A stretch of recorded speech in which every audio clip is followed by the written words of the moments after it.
the building. They're in now. Okay, so let's just recap. They're talking about the virus, and they're saying the first thing we went into was shock and denial, shock and disbelief. And that was so true. We all sort of froze in time when we first heard about this pandemic. And we also went into denial. We were denying it was happening. The realization hadn't hit us yet. When it did hit us, we then went into guilt and shame for what we had or hadn't done. And that was a whole stage of unrest in us and unease in us.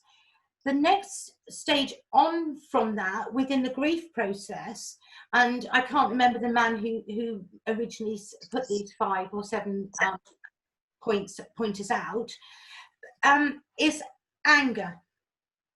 And if you look globally now, there's anger. Yep. Because there are injustices, one side, and there's anger, the vibration of anger, another. You only need to put the two together and you have what's going on at the moment. Now, the beauty of that is like a volcano. It's erupting, and everything from underneath, all that stuff that's been hidden and ignored for such a long time, with the anger of certain mentality, that anger is now rising up to the surface. And that is such a part of the spiritual journey, which we'll explain in a moment. We're going to explain consciousness, but they want to explain really what's going on over the last couple of weeks and how important it is to just to understand why this is all going on. Because when you're in the room here, you don't go and pick up a truncheon and hit somebody with it, because you have a bigger understanding and a wider consciousness. But when you're at the level of consciousness that they're at, that is their only way, is fighting until it isn't. And I flicked the TV on last night to watch somebody pull one of the young guys who was writing in America, and he said, there is another way. And it was beautiful. It was beautiful, because there is another way. But until they experience not having that way, this anger needs to come up. It's a boiling point. And it's a critical part of it. And it's critical that we don't go into judgment or even sorrow with it. Because after this becomes working things out and reconstruction. And nothing is rebuilt until it is totally destroyed. It has to be destroyed. We have to build new foundations, and we have to reconstruct. We can't go back to the old buildings. They've been shaken by this volcano. And if we went into the old buildings, they're not going to survive. So we have to build new buildings. We have to build new foundations in a new thought pattern. And that is so exciting. But to do that, we have to go through the destructive stage. So when you understand that, you don't get quite so involved in it. It's easier to it's so much easier to understand, because the next stage from there on is acceptance. A new norm will be acceptance. It's the acceptance of where we're at, and we are the advanced party. So if we can go into this acceptance of where we're at, we're leading the road. We're making the road. My mentor, I met in my 20s, and I've spoken about her before. Her name was Beryl, and I always thought of her as the advanced party, and I always saw her with a machete. Is it a machete? Going through the forest, starting the road, and then we came behind, and the road had already been laid, or made like that. And these people are coming up behind us. They'll expect that road made, but we have to keep going, keep this inroad of stuff going on. Who's that in the corner? Could you possibly turn your speaker off? It's Debbie. I'm sorry. Could you turn the speaker off? Thank you. So we're going to talk about consciousness. I don't know how to. Today, and we're going to start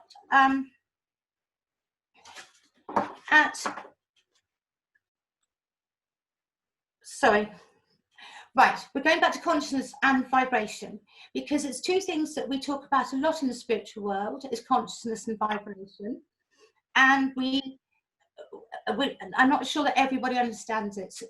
So if we start at the lowest vibration there is, here, okay? Now, the lowest consciousness or the lowest vibration are stones, soil, all the earthly stuff. If you imagine, a stone hasn't the consciousness of picking itself up and throwing itself or moving itself around. It doesn't have that consciousness. But if you put it under a microscope, it would have a vibration to it. Because everything is vibration, because everything is energy. Okay, so the first consciousness that we have are the stones, the rocks, the earth. The second consciousness from that are the trees, the plants, the flowers. Again, they have a vibration, a higher vibration. If you put them under a microscope, the vibration, the energy leaving them, as has been proved with the plants and trees and anything growing on earth, there is a definite level of vibration coming out of them, and also a level of consciousness which is now being proved.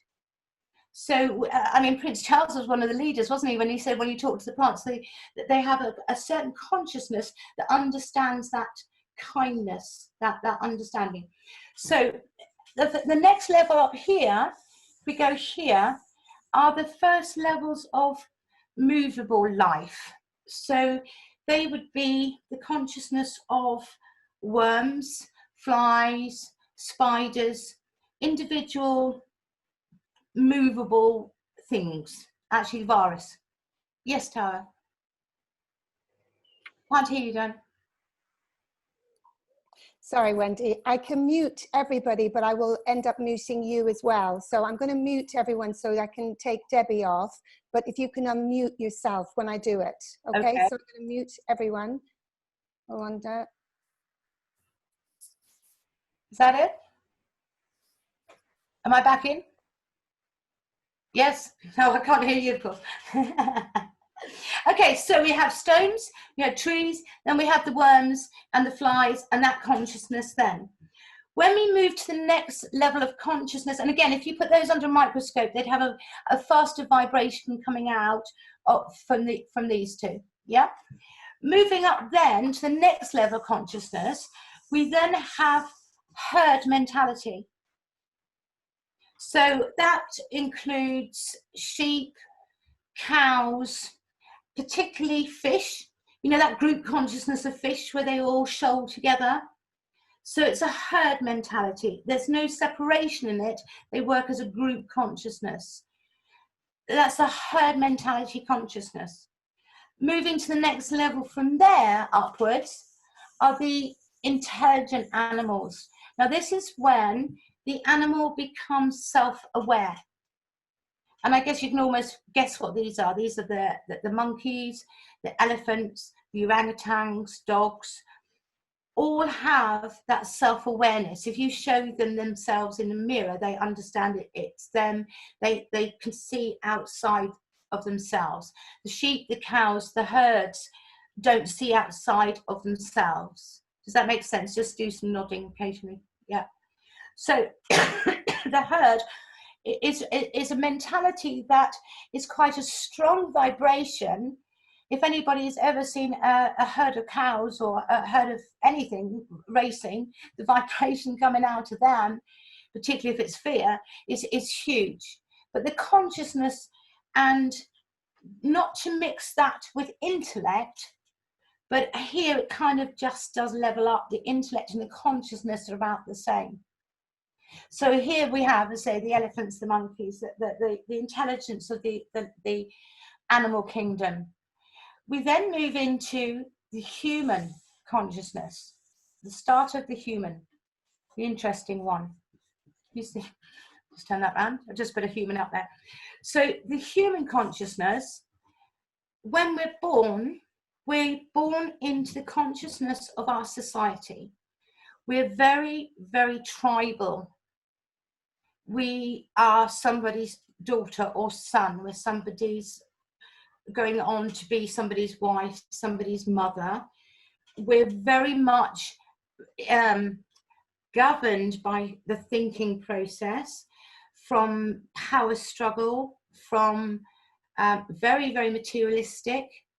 So the society that you're in, there's a real hierarchy within that tribe. And most of us live quite comfortably in that tribe because it's the safest thing to do. So we go against who we think we are or who we are to adapt to, excuse me, the tribal way of doing things because it keeps us safe. It always keeps us safe. If you know that you're not going to be ousted by your family or your friends for your beliefs or your understandings or your behavior, you stay safe. Now this, at the moment, you can see happening with this level of consciousness in the fractions that are splitting up, because the people are going into their own tribes, tribes of fighting, tribes of peace. Do you see? It's still group consciousness, almost like a herd consciousness, but in human behavior. It's really quite fascinating to watch it go on. And so for many years, most people live in that state of consciousness. So they live and die by what they've achieved, either in their business or with their families, or all by appearances outside people's judgment on makes them who they are. Their opinion is based on what other people think of them. And that, as I say, is fine until it isn't. And then we move into the next consciousness, which I should imagine all of us has been through, which is this: I'm different from this. I want something different from this. I know I'm something else. And that is a stage of the biggest, actually, separation from our source energy, or our perceived separation from source energy, because suddenly we're not in the tribe anymore. We don't believe what they believe. We're not thinking the way they think. We know we're different. So this is a classic stage if we start blaming other people, blaming out for everything that's happened to us. It's something that's happened in the tribe.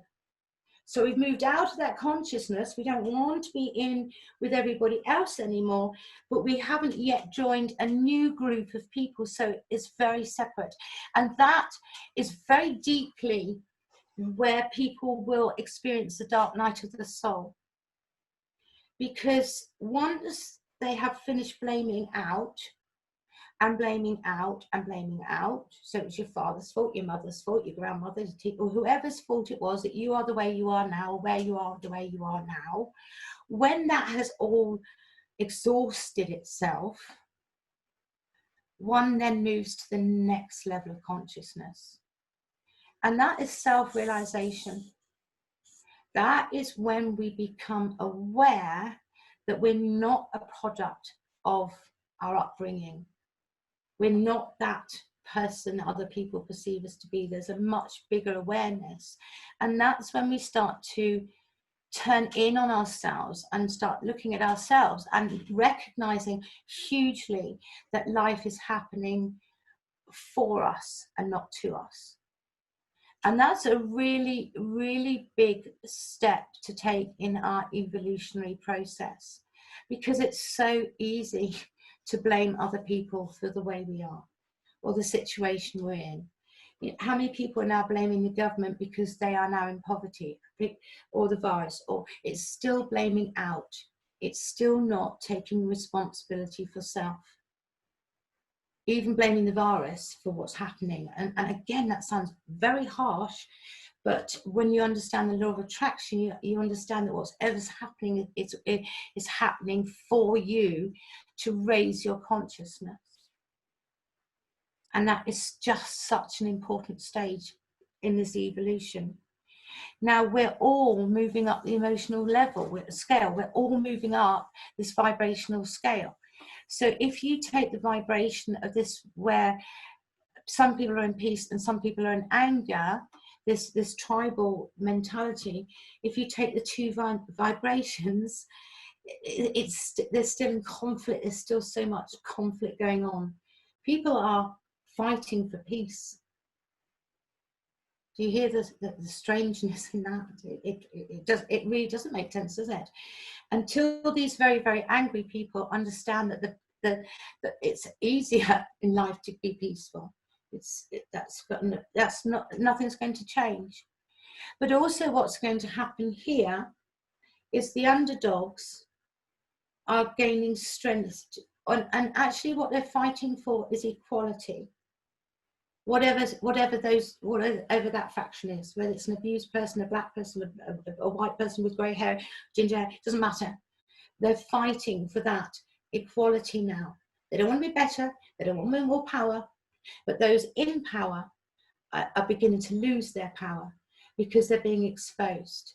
And therefore, when they're exposed, it's only the core of them that actually believe their stuff, if you like. Say black people are inferior, that's only a core person.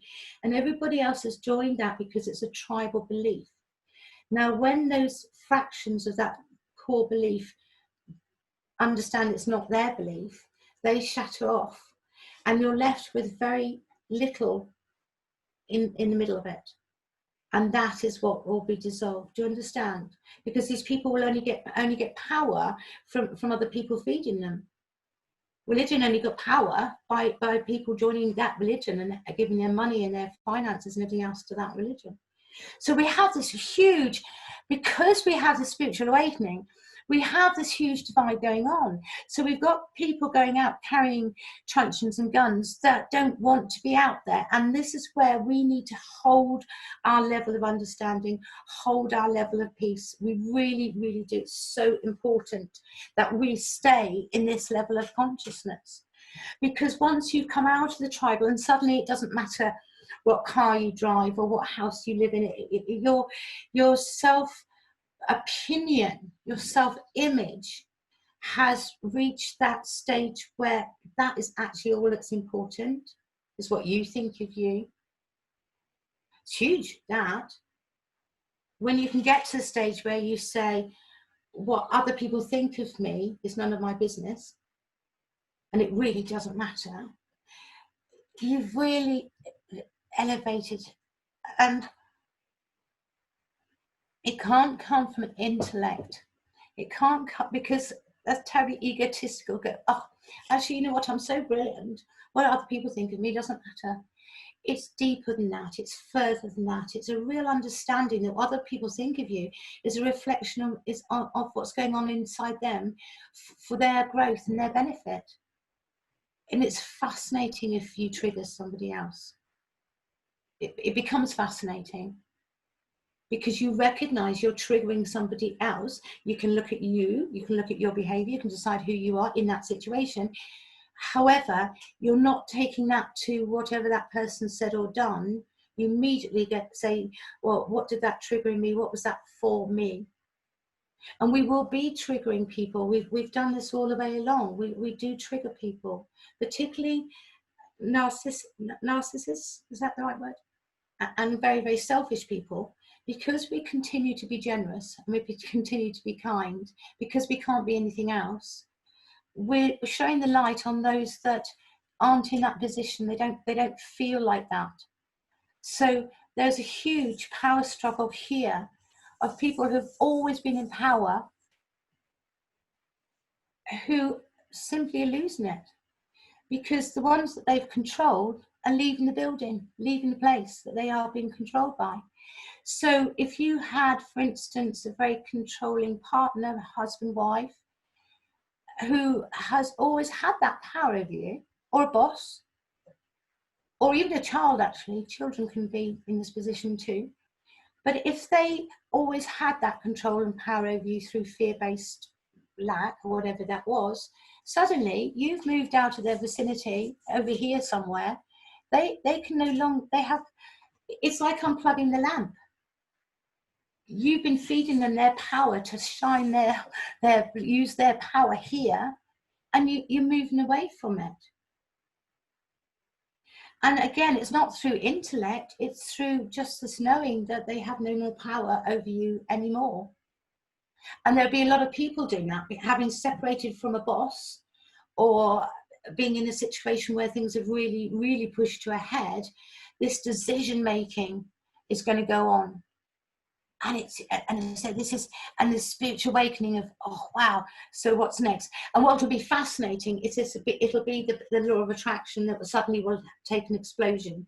People start looking on YouTube about law of attraction, which is fantastic, because it's the first sign that people are understanding there's more to them than what's going on in their thinking mind.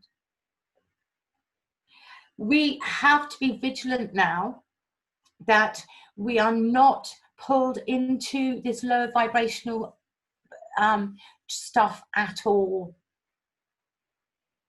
because it's so easy to have an opinion, have a judgment. I'm hoping most of you no longer gossip. There's no, you can't bear it. You can't bear the thought of talking against somebody or any, you know, that old saying, you haven't something nice to say, don't say it. And actually, when words that aren't so nice come out your mouth, you can feel they're not with the vibration you want to be. So that's stopped. But we've also got to stop doing that on public figures or situational events we see. Do you see? We just need to come to the higher consciousness of understanding. So let's go back to this consciousness levels of understanding. You can imagine the difference between a stone and a rock, and then going up to an intelligent animal, and then almost very similar, that there's slightly less vibrational consciousness of the human being and the vibration therefore of them. Okay, and as we say, the ones in fearful are bringing their vibration right down here, really, really, really, really down low, and those that aren't are bringing it up here. And we have to support this. We have to support this and not this. So when we have gone through this dark night of the soul, this I'm separate and I'm different from everybody, we then more than often than not will meet somebody, always meet somebody who then introduces us to the next stage of our journey, which is the bigger pictures, the spirits, the angels, the guides, the connection to the creator, the all that is, the all that's one. We do all that. Now, that so far has worked incredibly well for all of us, with one fundamental problem. As children, when we were in this tribe, we were taught to not be selfish, to give, to share, to offer, to put others first, not to look in a mirror for too long, not to preen yourself too much. To a degree of what family you lived in, manners maketh man, which always meant putting others first. So you get to this stage here, and you have this enlightened ideas, but we've got conflict because you're not supposed to look at yourself. You're not even supposed to look at yourself in the mirror, let alone look at who you are and what you're thinking, what your fears are. So this is where this leap of people coming from here into the healing modalities come, because they have this enlightenment and they want to use it to help other people. And and that's beautiful, and it's worked for years and years and years and years and years. We have this wave of, and when I say healers, I'm not just saying hands-on healers. I'm saying about the psychics, the mediums, all modalities of the alternative healing. Up here, we raise into this consciousness of we are all one. We're on this planet together. We're in it to help each other. Let's get on and heal and help. We left all our vibrations down here. With here, do you see? So now we have a situation when our monkey mind is down here in this vibration, and our spirit mind is up here in this vibration. Now put that monkey mind in a basket and make that the balloon. Unless we get rid of this lower vibrational stuff, we cannot fly any further. Working and helping other people has been a tremendous healing for ourselves, for other people, for the planet. We are being encouraged and invited now to really go into the rest of it. That stuff that we've managed to say, I'm okay because look, I live generously, I live kindly, I even pick up a worm and put it back into the dirt because I can't bear the thought of it drying out on the pavement. Have you all done that? Scraped a worm off because it's drying on the pavement, you think, I can't stand it. We're at that. That is very fantastic. But look at the vibrations we picked up in our tribal consciousness. Not good enough, not pretty enough, not thin enough, not intelligent enough, not clever enough, not good enough. Yeah? And we're still now battling with this basket full of vibrational energy. And they are actually only vibrational energy. Because if I said to you, could you go to the cupboard and get your dad out being unkind to you? You couldn't do it. Can you go back in the cupboard and get out the bully at your school and let's have a look at that? Get the box of the bully in the school, get that out. But you're saying, but that's who I am because I went through all that stuff. Yes, but the vibration of it is still left. And this is where we will be over, if we can now start going in more for the next few weeks, rather than out, because the temptation, now we've been given permission to go out, the temptation is to go back out. Do you see? So we can stop looking at ourselves, look how well we've done, 10 weeks under lockdown, we've all kept very peaceful, we've all kept mainly very calm, apart from the odd ups and downs. Good, we can all get back out there. However, if we get back out there, still in this basket, we can never be stuck because energy can't get stuck, but we're not going to fly very high.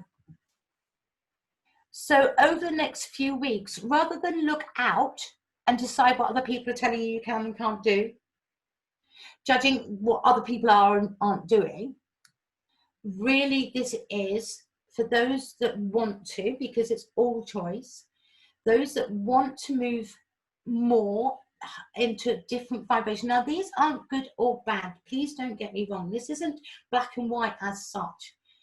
Everybody is where they are because that is where they want to be. So if they're still in the tribal mentality, that's fine because you can't push them through it. You can't push them through it.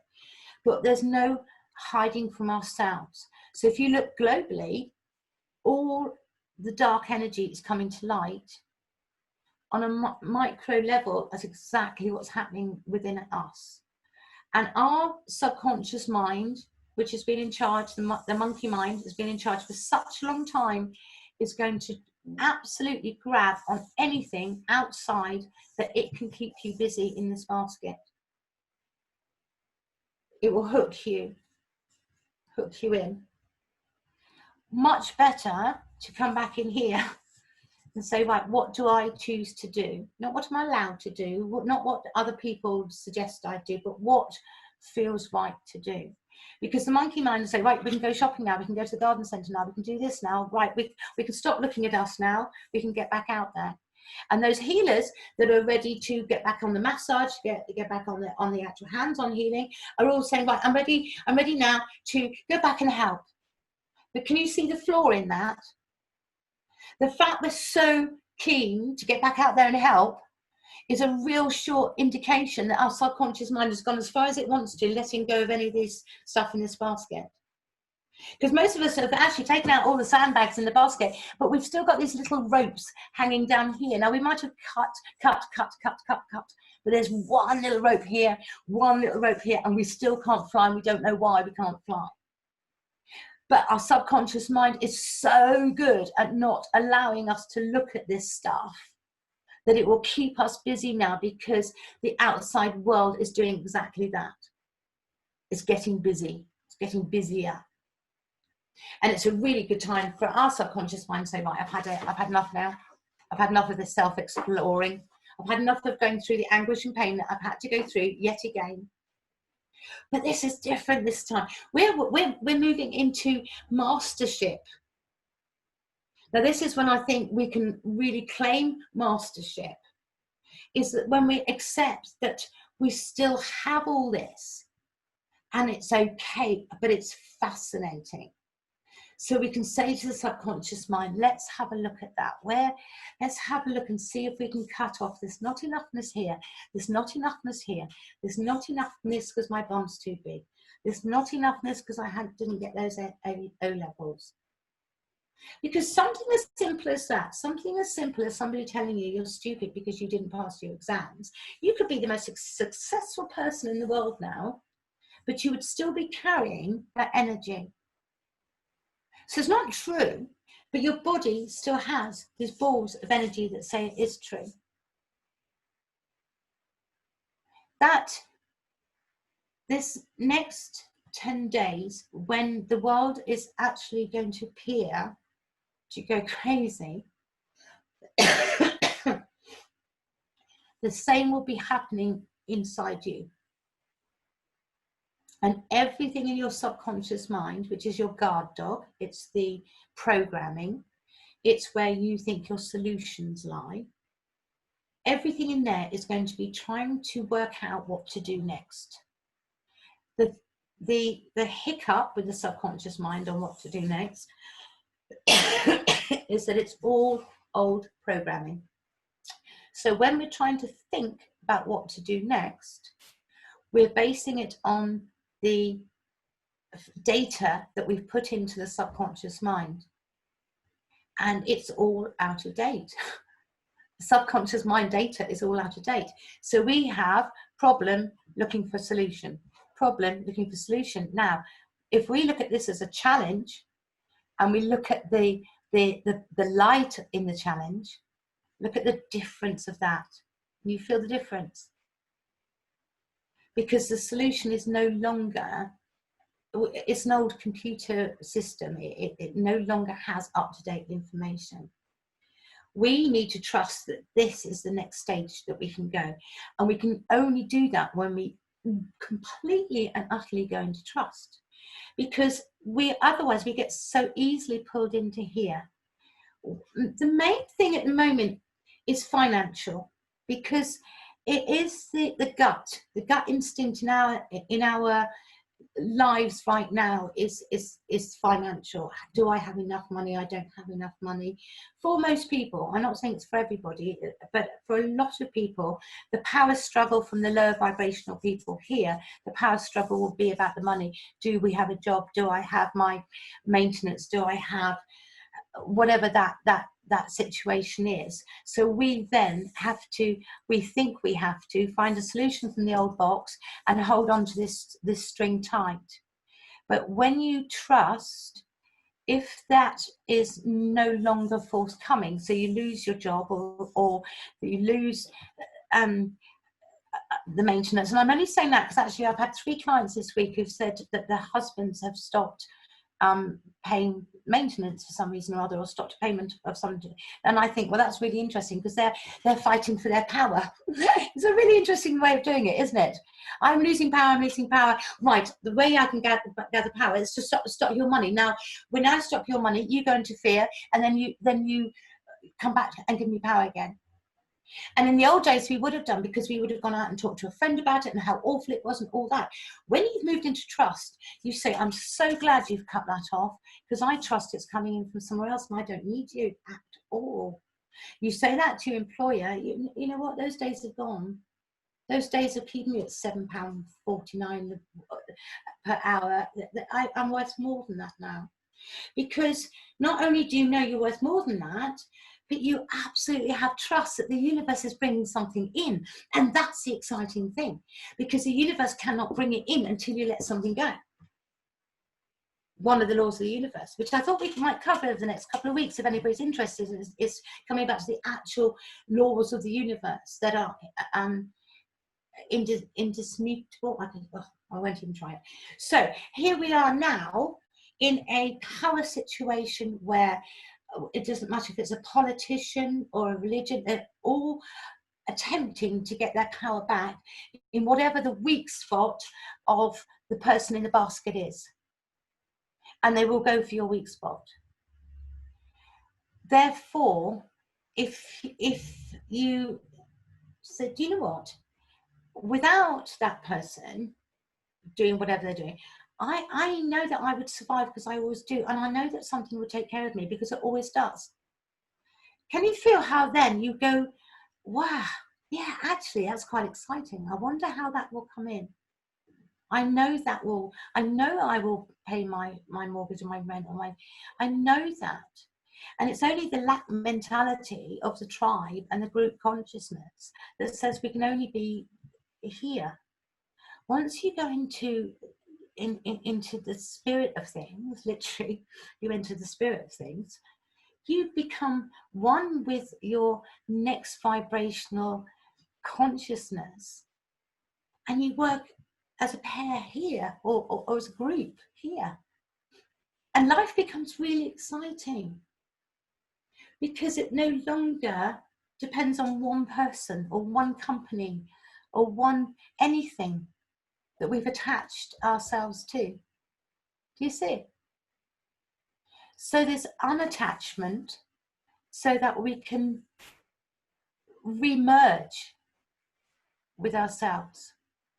And this is an accelerated game. So if you don't want the challenges that you're coming across, if you would rather everything slowed down a little bit, ask. Just say, please slow everything down.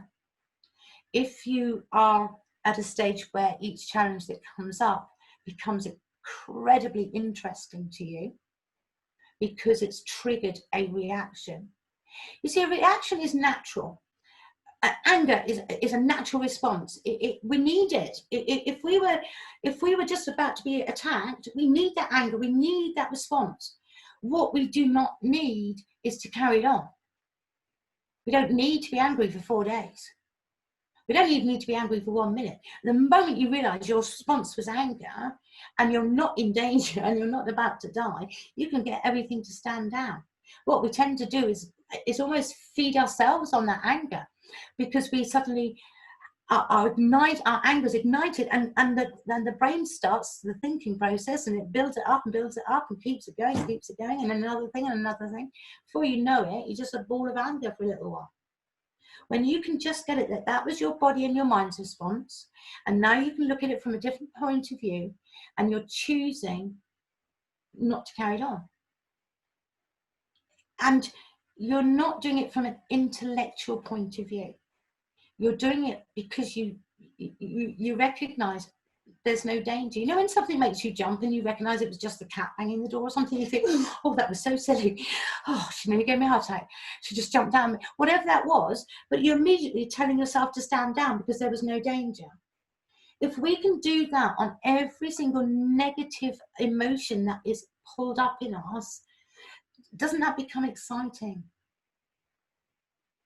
rather than fearful? Because if you're fearful, it'll be, what are they going to do next? What are the government going to do next? What's my boss going to do next? Who else? You've put somebody else in control of your life. When you're working from this angle up here, there's nobody else in charge of your life. There's nobody else in control. It's so far away. It's almost laughable.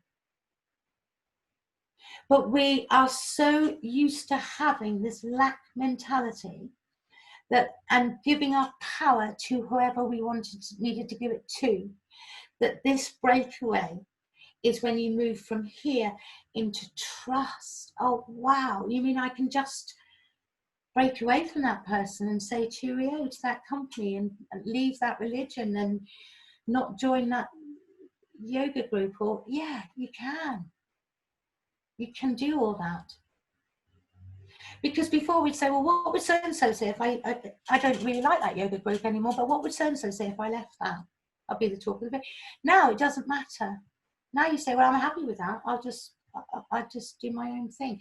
But once you're doing your own thing, you're doing your own thing with so many others. It becomes a new thing. A new thing. So I'm going to have to take a drink of water. Do we have any questions, Indar? Sorry, Wendy, I did actually put my little thumb up to tell you there was a question earlier, and it has kind of gone now. I can't find it. My little chat box doesn't want to allow me back up again. But I think it was more just about the justice, about what's going on now. Do we just sort of sit back and watch and just sort of allow it to happen? What else could you do? So that's interesting, isn't it? Allow it to happen. Even that word itself, we're not allowing anything. We just, it just is. It's happening. It's like it's raining. Let it. It's one of those sort of things, isn't it? So if we don't, what's the alternative then? That we join in with it. Either, I mean, I noticed, is it in Manchester? There's a whole group now that are protesting for something that's happening in America. So you could go and join those people, yeah, if you felt strongly enough and you were in fight or flight mode. Or you could say, I just will send my love to these people. And it's not that you're ignoring it. You're just not attaching anything but interest. When children play in the playground, you keep an eye on them, don't you? You don't take your eye off the ball, but you don't go into every single scrap and argument, because it's not relevant. It's not important. It's not important what they're arguing about necessarily. The result will be the same. The outcome will be the same, is that we're all equal, that we all have a place on this planet. There's no one person more powerful or better than or worse off than anyone else. And we all have the same operating system. Now that's huge information, because you've had powers of be for eons, thousands of years, telling you that they are the only one that have the power of creation. And to have anything created, you have to go through them and their system and their da-da-da. And we've had this control thing going on for so many lifetimes. And lifetime. And this is why it's quite difficult for a lot of old souls to come out of this, because actually we have the shadow of old lives going on, as well as, I've never been a huge encourager of going back into past lives, because I think we've already brought it into this life. But you will have memories and feelings coming up where we've been persecuted for having our own thoughts and our own feelings. But can you imagine the chaos that's going to prevail when actually everybody gets this information? We're all okay. None of us are actually going to die. Life is eternal. We can all create exactly what we want from where we're sitting here, by our thoughts and our feelings, and nobody else has any control over us whatsoever. Wow, that's it. Job done. If you understand and you trust. But there are so many things giving us other things to think about, that we're not even living in that trust. And we dip into it. We dip into the spiritual side, and we go dip into meditation for 10 minutes and think we've done our bit. Or we walk in and we appreciate. This is going to be a constant state of peace and joy. We did some family social distancing yesterday, and one of my joys was that instant laughter. And actually, when you're on your own, and you have been on this on your own for 10 weeks, that's something you really miss, is that, when something happens and everybody laughs, and it's that instant. And that race, and I thought, gosh, that's what we need more of. We need more of this laughter now. So when you say, what do we do? Don't laugh at the situation, but go and put a comedy film on. We're going to be raising the consciousness for everybody. If you say there's simply nothing, if there's something you can do, and you have your intuition says, do you know what, I need to go and talk to these people in Manchester and see if I can just turn one around to say, why don't you deal with this peacefully? If you have that overriding intuition to do that, that's a soul calling. Go do that. But if you have no real attachment except what you would have thought or needed to think when you were in that tribal group, you can now detach from it with love, because you can't detach completely, because we're all connected, but you don't need to put any energy whatsoever on it, because it's not adding. Do you see? But our subconscious mind will get you thinking about it. Our subconscious mind will get you discussing it with other people. Our subconscious mind will get you really locked into a news that you weren't thinking about watching, whatever it is, because at the moment, the fear of our subconscious mind, our thinking mind, our mind, that it's a takeover bid, this is why this eruption is going on.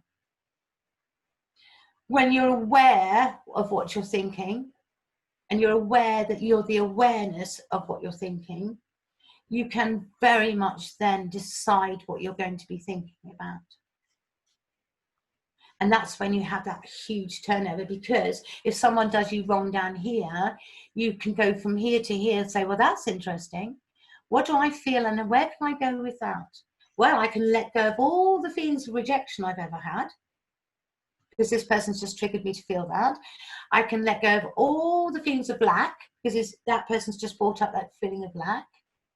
I can let go of all the concern I've ever had about being controlled, because someone's just triggered me into being controlled. So all these people that are coming in now to your life will trigger your deepest fear, whatever that may be. And it may be abandonment, it may be death, it may be poverty, we all have different fears at the base of this basket. And the next 10 days, and I don't know why they stay 10 days, it's just 10 days, the next 10 days, we're going to have the opportunity, if we want it, and we're not too, think we're too above it, or we've done all our clearing work, we're okay now, there's nothing left. Oh, believe you me, there is. Have you ever done that? You're sprinkling a whole room, and then you just look around and you go, where did that come from? I thought I'd done the whole room. And there might be a bit, there's still bits missing that we just need to detach from. And we're going to have the wonderful opportunity over the next 10 days to really have a look at what those things are. And then we have the opportunity to go into the working system of looking from a different perspective on what's triggered us, and choose whether to buy into that trigger again and go into victim mode. Look at what they've done to me. Look what's happened to me again. Pour me, and they'll drink. Or you can say, they've triggered me into understanding I have a lack consciousness as far as money is concerned. Or I have a lack conscious as far as emotion is concerned. You know, women who withhold their children from letting the fathers see them. That's a huge power struggle. Unless there's, you know, reasons for it. But there's a lot of women do that just to get some power back. No, don't they? Are you waving at me, Tara? Yeah. I am. Suzanne has a question for you there. So if you want to pick up. Hi, Wendy. Oh, you're up there. Hi. I understand and agree with everything you say. I think totally along the same lines. I have a lot of clients asking me about the whole mandatory vaccine thing that's been kind of thrown around, and saying, well, if I have a letter land on my door, which some of my friends have, saying that, you know, at the moment it's being shown as compulsory to do a test, or if they come forward and say that people have to have vaccines and stuff like that, you don't want a vaccine, there's this idea that you won't be able to travel, and the vaccines may have chips in, and there's all sorts of scary stories going around. So how would you get around explaining that to somebody? The first thing that's coming through is, isn't it interesting that we immediately go into worry? Yeah. Yeah. So again, there's a subconscious mind thing when there's nothing to think about right now. We're going into worry. What if this vaccine does this? What if the vaccine does that? Nobody can make you have a vaccine, and they're going to put us into a pen and push us through like sheep to have a vaccine. My answer would be, you go with how you feel about that. Now, if you are in a higher vibrational level of consciousness, then the virus is quite a low vibrational consciousness. Yeah. If you can stay in not doubting yourself, then your own intuition will tell you what's right. And I think from a healer's point of view, it's very easy for us to want to give answers, but we need to bring the answer back to, you will know how you feel. You will know how you feel. Now, nobody can make you have the vaccine. What they can do is stop you going shopping, or stop you going abroad, or whatever they want to do in that control situation. But that's Do you see how already there's a power that we don't even, it isn't even there, it's imaginary and people are building it up. What if this, we won't be able to travel? What if that? All of that is a power we're giving something else. And it hasn't even happened yet. It doesn't even matter. And you'll find that if people are worried that they can't travel anymore, they probably haven't travelled for 20 years. Yeah, true. But suddenly, oh my God, I can't travel because they're making me have this vaccine. And if I don't, whoa, where's that going? If you just gently say to people, do you know what? When the time comes, let's not worry about it now, but when the time comes, you'll know what to do. Because there will be people that the vaccine will suit. And why? Because they have it so firmly planted in their head that the vaccine will be the cure or the be-all for everything for them. If they have the vaccine, they will not get the virus. Now, they've programmed their mind into that. Guess what's going to happen? It's not about the virus. It's not about the vaccine or whatever it is. It's what the mind thinks about that. Really is. So if you go into having a vaccine and you're fearful that they're suddenly tracing you, you're going to be looking around every single street corner to see who's tracing you. It really, everything comes back to how you think and feel about it. I really do understand the fears. Of course there's fears because we've not been here before. But what I would say to any client is, you'll know, your intuition will tell you, and we're not there yet. Do you understand? So you I totally get that, and it's not for me, and I know how I feel about it. It's just difficult sometimes to explain. Like even my daughter says, well, what if there's a vaccine and then I can't go to school? Yeah. So you say, well, what if not? What? And you literally turn that round. Well, what if that means that everybody can go to school?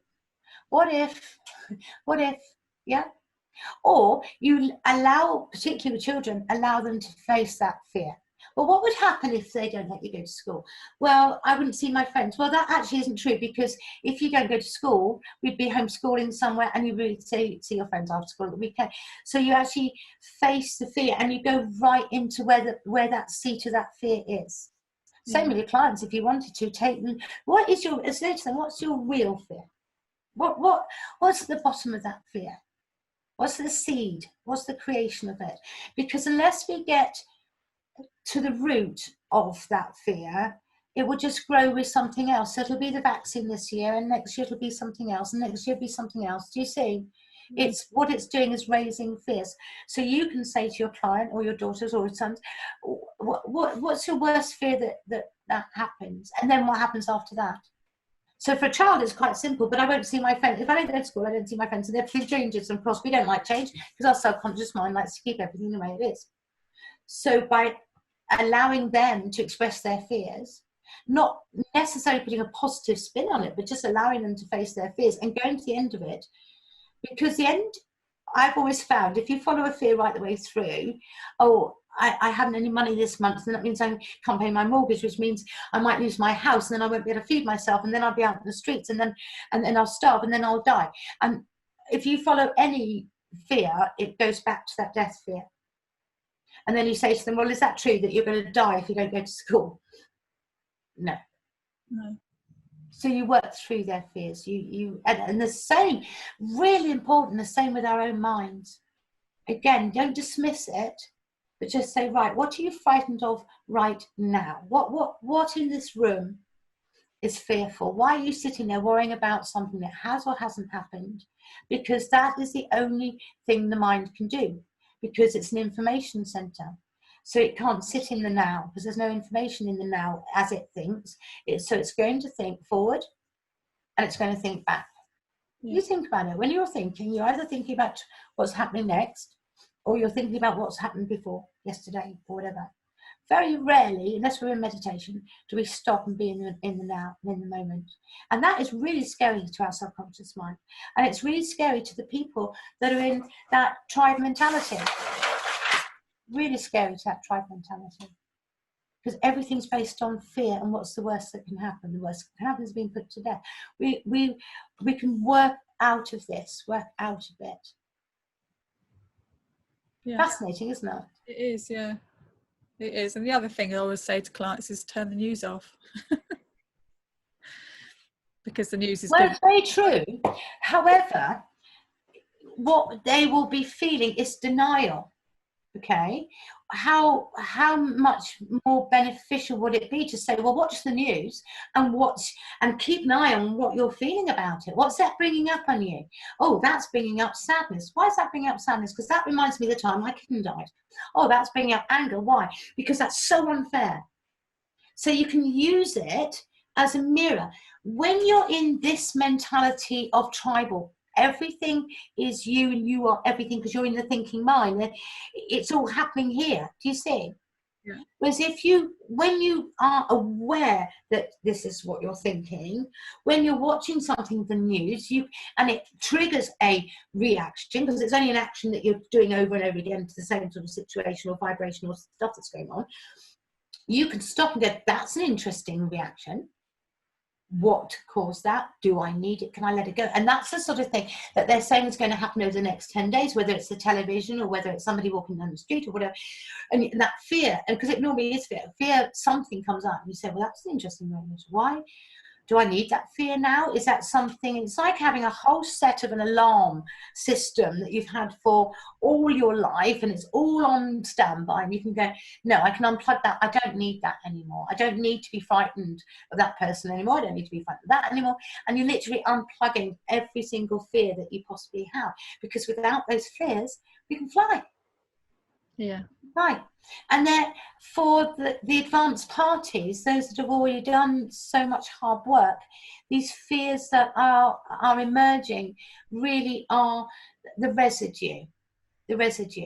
So again, incorporate everything that takes in. So if someone's really anxiously watching the television, make that part of the program of looking at their higher self and who they are, so that you can remove yourself from being in it. It's like being on the stage in the theatre. You can either be on the stage and be in the play and get all involved in it and you've got a different name and a different situation, or you can get off and just be in the audience and go, okay, well, what's going on? Oh, that's interesting. Yeah. Learn to observe. Yeah. And what's true anyway. Yeah. And it's so vital not to dip into their fear in any way, because there is so much fear going on. And we look outside, and what I look at is, well, there's lots of fear and lots of anger going on out there. That is then happening in my world because it is reflecting what's happening in your world. So if you're seeing it as fear and anger, I can then say to myself, that's interesting. What am I still fearful and angry about? Yeah. And you ask yourself a question, your subconscious mind then goes busy, busy, busy, busy, busy, to find the answer of what you're still fighting to worry about. And it'll come up with an answer. You'll think, oh, that's interesting. That's an old fear. That's not, and you can literally dissolve it. Do you see? It's all very involved in the thinking mind. You're not trying to get rid of your ego. Your ego is not your enemy. No. It has just grown a little bit too large. It's taken on its own importance. And what we need to do is just unplug some of its, where it has its by the short curlies, unplug some of that and just say, right, let's get you back where you're meant to be. If there's a tiger just about to jump on me when I go and get my car, I really appreciate my subconscious mind recognizing that's danger. Of course we want to do that. But sitting in your sitting room watching the news and your body has the same reaction, that's when you can say, no, you can stand down now, because that actually, that's an old memory of that dog barked at me and it made me jump when I was 4 years old. Do I need to be carrying that anymore? Do you see? Then it becomes the thinking, but you are asking yourself, do you see? So who's it that's asking you how you're feeling? You, the real you. This you. When you're so far in your thoughts, you know, when you get really angry about something or really stressful or really into a situation, you are your thoughts, you are your body, you are your reactions, you are all this here. And we're not, we're all this. We're all this. But this flying is something they're showing me on a daily basis now. Is that if we can just literally, even a little tiny trigger, just say that, oh, it triggered me slightly. What's that about? And a lot of people think that they wouldn't be triggered if somebody else changed their behavior. If they did something different, I'd feel differently. So when they change their behavior, I'll feel happier. When my kids empty my dishwasher every single morning, I'm going to feel happier. And that is, again, this observation where you can say, whoa, I'm expecting somebody else to do something differently for me to change my behavior. What are we doing? We're in this lower consciousness.